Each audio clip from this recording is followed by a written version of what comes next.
کل انہوں نے یہ کہہ دیا جی کہ وزیر اعظم اور یہ حکومت جو ہے یہ اپنی مدت تو پوری کرے گی. ہاں جی سسٹم نہیں چل رہا، ٹھیک ہے، یہ سارے ہی کہتے ہیں، لیکن وزیر اعظم مدت پوری کر رہے ہیں، اور میرے اور وزیر اعظم کے درمیان اختلافات نہ پیدا کریں. نظام میں اچھی چیزیں بھی ہوئیں، جیسے ہماری دفاعی محاذ پہ ہماری کامیابیاں، سفارتی محاذ پہ کامیابیاں، لیکن معاشی لحاظ سے تو ہم ابھی بھی کولیپس ہی کر رہے ہیں. گورننس کے فلاس تو ہیں، بہتر ہونے کی ضرورت ہے. چھوٹے یونٹ گورن کرنا آسان ہوتا ہے، یہ بھی بات بالکل صحیح ہے، یہاں تک ہم آگے چلیں.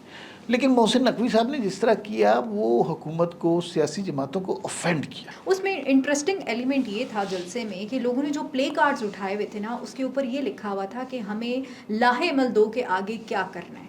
تو یہ کتنی بڑی چیز ہے وہ اس کے لاہے آگے عمل ان کے پاس ہے، بہترین شاٹ لینے ہیں، ٹک ٹاک بنانی ہے، اس کے پیچھے میوزک لگانا ہے، اس کے اوپر لوگ سمجھ گئے ہیں. اب آپ کو کیا لگتا ہے عمار صاحب، نون لیگ نے بھاری اکثریت کے ساتھ وہاں حکومت بھی بنا لی ہے، وزیر اعظم کے نام سامنے آ رہے ہیں، آزاد کشمیر کا وزیر اعظم. اب ظاہر ہے نواز شریف نے فیصلہ کرنا ہے، تو دیکھیں کس کے نام کرا بیٹھتا ہے.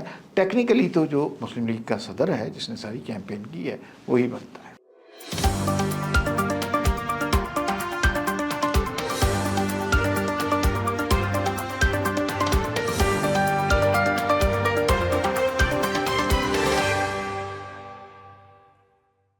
السلام علیکم، میں ہوں آپ کے ساتھ رمشا عارف اور آپ دیکھ رہے ہیں پروگرام وی ٹاک. عمار صاحب میرے ساتھ موجود ہیں. ناظرین، آج جن ٹاپکس پہ ہم بات کریں گے، غالباً 6 دن پہلے محسن نقوی صاحب نے جو بیان دیا، اس کے بعد جو ہے وہ ایک ہیٹڈ ڈبیٹ جو ہے وہ سٹارٹ ہو گئی، اور کل محسن نقوی صاحب نے پھر ایک سٹیٹمنٹ دی. انہوں نے کہا کہ یہ نظام یہی چلے گا. اب یہ نظام اگر یہی چلے گا، اور پھر انہوں نے ایک جو بات کی کہ نظام کولیپس کر چکا ہے اور وزیر اعظم شہباز شریف صاحب اپنے 5 سال پورے کریں گے.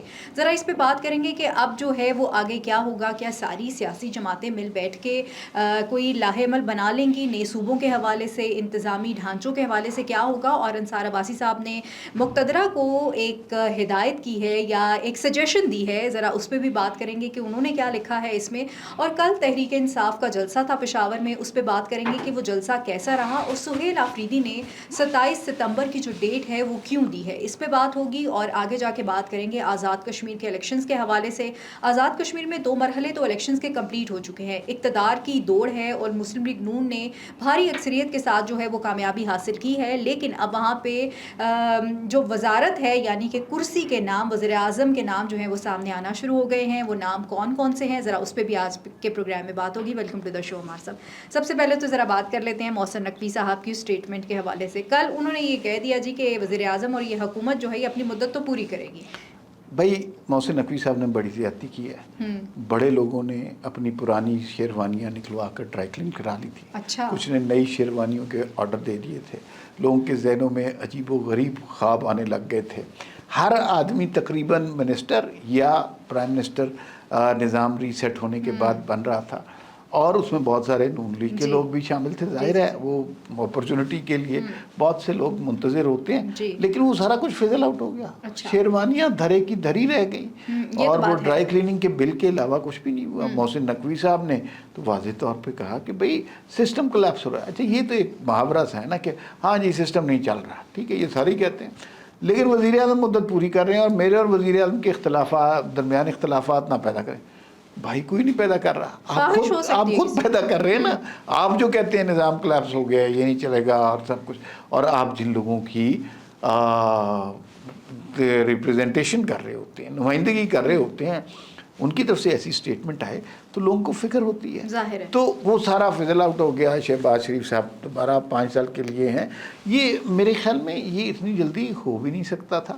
گورننس کے ایشوز ہیں، یہ سارے تسلیم کرتے ہیں، لیکن گورننس کے ایشوز کا مطلب نظام تلپٹ کر دیا جائے تو میرا نہیں خیال کہ اس سے کوئی حل ہوگا. عمار صاحب، نظام کی آپ بات کر رہے ہیں، تو نظام دیکھیں کچھ حد تک جو ہم نے دیکھا کہ نظام میں اچھی چیزیں بھی ہوئیں، جیسے ہماری دفاعی محاذ پہ ہماری کامیابیاں، سفارتی محاذ پہ کامیابیاں، لیکن معاشی لحاظ سے تو ہم ابھی بھی کولیپس ہی کر رہے ہیں. دیکھیے حکومت بہت عرصے تک اپنی دفاعی اور سفارتی کامیابیوں کے پیچھے نہیں چھپ سکتی. ٹرو. ظاہر ہے ایک وقت آنا ہے جب حکومت کا سب سے امپورٹنٹ کام ہے معیشت، عام آدمی کی فلاح.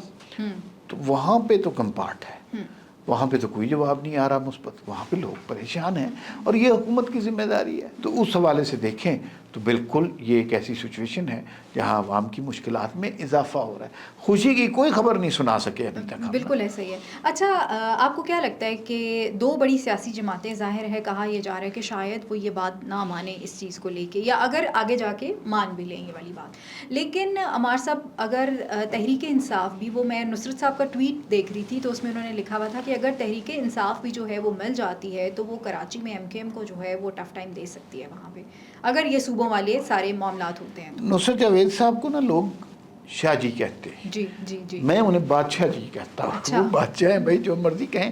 شاید ان کی مراد یہ ہوگی کہ جو دنگا فساد MKM کر سکتی ہے، تحریک انصاف اس میرٹ پر پورا اترتی اچھا. ہے اور وہ ان کی جگہ پوری کر سکتی ہے. تو نصرت جاوید صاحب خیر جو بھی کہیں، ان کے تجزیے تبصرے لوگ سنتے ہیں، اس پہ یقین بھی رکھتے ہیں. اور یہ میں آپ کو بتاؤں کہ ہماری بڑی خوش بختی ہے کہ وی نیوز کے پلیٹ فارم سے نصرت صاحب ہر ہفتے 2 پروگرام کرتے ہیں. ابھی وہ 2 ہفتوں کی چھٹی کے اوپر ہیں اور وہ اس وجہ سے ہیں کہ وہ شاہ جی نہیں ہیں، وہ بادشاہ جی ہیں. جب مرضی کرے ویکیشن پہ جائیں، جہاں مرضی جائیں. تو یہ ابھی 2 ہفتے ان کی چھٹیاں ہوں گی، وہ آئیں گے تو ان سے پوچھیں گے. خبر ہوتی ہے ویسے ان کے پاس، ہاں اسپیشلی پیپلز پارٹی کے حوالے سے جو ہے نا. نہیں ہر حوالے سے ان کے پاس خبر ہوتی ہے. وہ اصل میں وہ کوئی یوٹیوبر کی طرح نا نعرے نہیں مارتے. جی جی. میں نے ان کے پاس ہمیشہ اندر کی ساری باتوں کا انہیں پتہ ہوتا ہے، لیکن وہ نعرے نہیں مارتے یا خطرناک خوفناک قسم کے تھم نیل نہیں لکھتے. بالکل ایسے ہی ہے. انصار عباسی صاحب نے آج ایک کالم لکھا، مقتدرہ کو انہوں نے کوئی سجیشنز دی ہیں، آپ نے بھی وہ کالم پڑھا ہے، آپ متفق ہیں ان کی ان سجیشنز سے؟ میں بالکل ایگری کرتا ہوں، بلکہ یہ ہم نے اپنے پروگرام میں ڈسکس کی. یہ دیکھیں کچھ دیکھیں کہ گورنرز کے فلاس تو ہیں، بہتر ہونے کی ضرورت ہے. چھوٹے یونٹ گورن کرنا آسان ہوتا ہے، یہ بھی بات بالکل صحیح ہے، یہاں تک ہم آگے چلیں. لیکن محسن نقوی صاحب نے جس طرح کیا، وہ حکومت کو، سیاسی جماعتوں کو افینڈ کیا، جیسے انہیں قابل نفرت سمجھ کے پیچھے دھکیل دیا گیا ہے. اس طرح نہیں بات بنے گی. آپ کو بہتر کمیونیکیشن استعمال کرنی چاہیے. آپ اس کو چھوٹے صوبے نہ کہیں. انصار بھائی صاحب نے سجیسٹ کیا ہے کہ بلدیاتی نظام کہہ لیں. بالکل ایسے بلدیاتی نظام کہہ لیں، یہی چیز ہے. آپ اس کو چھوٹا صوبہ نہ کہیں، اس لیے کہ مراد علی شاہ اور مریم نواز چونکیں گے اس کے اوپر. تو بھائی آپ اسے بلدیاتی نظام کا کوئی پارٹ کہہ لیں، اس کو وزیر اعلیٰ نہ کہیں، اسے ناظم کہہ دیں. نام ہی چینج کرنا نا. باقی جو آپ گورننس کے لیے بہتری کرنا چاہتے ہیں کریں. تو میں تو بالکل متفق ہوں انصار بھائی صاحب کی بات سے. ٹائم لگے گا اس چیز کو ہونے میں، لیکن یہ چیز تو ہو کے رہنی ہے عمار صاحب. کیونکہ میں دیکھ رہی تھی ARY نے اس کے اوپر ایک سٹوری کی ہوئی تھی. انہوں نے کہا تھا کہ آئین کے 5 آرٹیکلز میں جو ہے وہ ترمیم کرنی ہوگی، اس کے بعد جو ہے یہ نئے صوبے بن سکتے ہیں. تو چلیں اب وہ ڈیلی بیسس پہ کوئی نہ کوئی جو ہے وہ اپڈیٹ ہمارے سامنے آتی رہے. لیکن اگر موقع آیا اور مقتدرہ نے یہ چاہا کہ یہ ترمیم ہو جائے، تو میں آپ کو بتا دوں یہ ساری سیاسی جماعتیں لائن لگا کے ایک زبردست طریقے سے ووٹ دیں گی. یہ ہم نے جنرل باجوہ کی ایکسٹینشن کے موقع پہ دیکھ لیا ہے. چلیں دیکھتے ہیں. اچھا اب ذرا آ جاتے ہیں اس سائڈ پہ، تحریک انصاف والی سائڈ پہ. عمران خان صاحب جیل میں ہیں اور کل جلسہ ہوا. سب سے پہلے تو کہا جا رہا ہے کہ جلسہ جس جگہ پہ ہونا تھا وہاں نہیں ہوا، جلسے کی جگہ چینج کی گئی. پھر کہا یہ جا رہا ہے کہ شاید جو ہے وہ 8-10 ہزار کے قریب جو ہیں وہ لوگ تھے. کچھ ٹائم بعد سہیل آفریدی صاحب اور بیرسٹر گوہر جنید اکبر موجود تھے وہاں پہ. حالانکہ 91 MNAs ہیں اور ان میں سے اگر آپ دیکھیں تو صرف 3 لوگ جو ہیں موجود تھے. اس میں انٹرسٹنگ ایلیمنٹ یہ تھا جلسے میں کہ لوگوں نے جو پلے کارڈز اٹھائے ہوئے تھے نا، اس کے اوپر یہ لکھا ہوا تھا کہ ہمیں لاہے عمل 2 کے آگے کیا کرنا ہے. تو یہ کتنی بڑی چیز ہے. اس کے لاہے عمل ان کے پاس ہے، بہترین شاٹ لینے ہیں، ٹک ٹاک بنانی ہے، اس کے پیچھے میوزک لگانا ہے، اس کے اوپر لوگ سمجھ گئے ہیں. اب بھائی یہ تو علی امین گنڈا پور بھی یہی کرتے تھے. وہ تو کہتے تھے میں کفن باندھ کے چلا جاؤں گا. ہاں وہ پھر آ کے اتار بھی دیتے تھے. اور جو ہے سہیل آفریدی صاحب جو ہیں وہ بھی یہی کر رہے ہیں. بیسکلی دونوں لوگوں نے یہ کیا کہ تحریک انصاف کے ورکرز کو دھوکہ دیا. تحریک انصاف کا ورکر چاہتا ہے کہ اسلام آباد کی طرف مارچ کیا جائے. اور لیکن جو کل جلسہ تھا وہ ایک لحاظ سے افسوسناک اس لیے تھا کہ جس صوبے میں آپ کی 15 سال حکومت ہو، وہاں 8-10 ہزار لوگ اور بڑا کہہ کو کہ اگر انہیں جمع کیا ہے تو پھر تو کوئی بات نہیں ہے. دوسرا آپ کو یاد ہوگا کہ علی امین گنڈا پور کے آخری دور میں لوگ علی امین گنڈا پور کو سب سے زیادہ ہوٹ کرتے تھے، سب سے زیادہ گالی انہیں پڑتی تھی، کیونکہ لوگوں کو یقین آ گیا تھا یہ ایسی کر رہے ہیں، انہیں عمران خان کی رہائی سے کوئی مطلب ہے. وہ وقت جلد ہی سہیل آفریدی پر آنے والا ہے. اچھا، اور اگر یہ آتا ہے، کیونکہ آپ نے دیکھا ہے کہ 27 کی ڈیٹ دے دی ہے عمار صاحب، لیکن 2 مہینے کیا کریں گے یہ؟ کیا کوئی سیٹلمنٹ کرنی ہے انہوں نے؟ کیا وہ بڑی چالاکی سے انہوں نے دی ہے. انہوں نے کوئی کہا ہے کچھ ہمارے مطالبات مان لیے گئے تو 27 کو ہم نکالیں گے لیکن اسلام آباد کا رخ کریں گے. تو اس میں ایک مطالبہ تو عمران خان سے ملاقات ہے جو پریشر سے نہیں وہ کر سکتے, لیکن ایک دو اور بھی چیزیں ہیں, ان میں سے کوئی ایک بات مانی جائے گی, یہ سے اپنی فتح ڈکلیئر کر دیں گے اور مارچ اسلام آباد کی جانب نہیں ہوگا. کہا یہی جا رہا ہے کہ انہوں نے کسی کے کہنے پہ جو ہے یہ ڈیٹ دی ہے. علیمہ خان تو اس چیز سے خوش نہیں ہے, انہوں نے کہا مجھ سے تو کچھ بھی پوچھا نہیں گیا. تو یہ دیکھتے ہیں کہ اب آگے کیا تحریک انصاف کرتی ہے. اب ذرا آزاد کشمیر کے الیکشنز پہ بات کرتے ہیں. الیکشنز ہو گئے, تیسرا مرحلہ ہے جو کہ ذرا تھوڑا سا ٹرکی مرحلہ بھی ہے. اب آپ کو کیا لگتا ہے؟ عمار صاحب, نون لیگ نے بھاری اکثریت کے ساتھ وہاں حکومت بھی بنا لی ہے, وزیر اعظم کے نام سامنے آ رہے ہیں, آزاد کشمیر کا وزیر اعظم. اچھا, ابھی نا اس میں ایک بڑا اہم مرحلہ رہ گیا ہے, جی پونچھ کے انتخابات, اور اس کے اندر بڑا لوگوں کو فکر تھی کہ امن و امان کے کیا حالات ہیں. ابھی تک انتخاب ہوا نہیں ہے. کل سنا ہے نواز شریف صاحب نے حویلی جانا تھا لیکن ابھی کوئی فائنل نہیں ہوا. اگر وہ جاتے ہیں تو پھر تو ظاہر ہے بہت فرق پڑے گا, لیکن لوگ انہیں منع ہی کر رہے ہیں.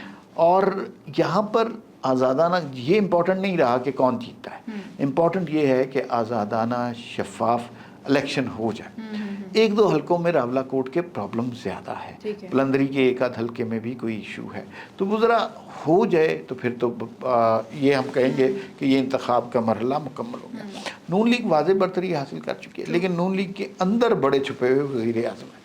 حق تو بنتا ہے شاہ غلام قادر کا جو کہ وزیر صدر ہیں, پھر اس کے بعد طارق فاروق صاحب ہیں, بڑے لائق آدمی ہیں, پچھلے سینئر وزیر بھی رہے ہوئے ہیں.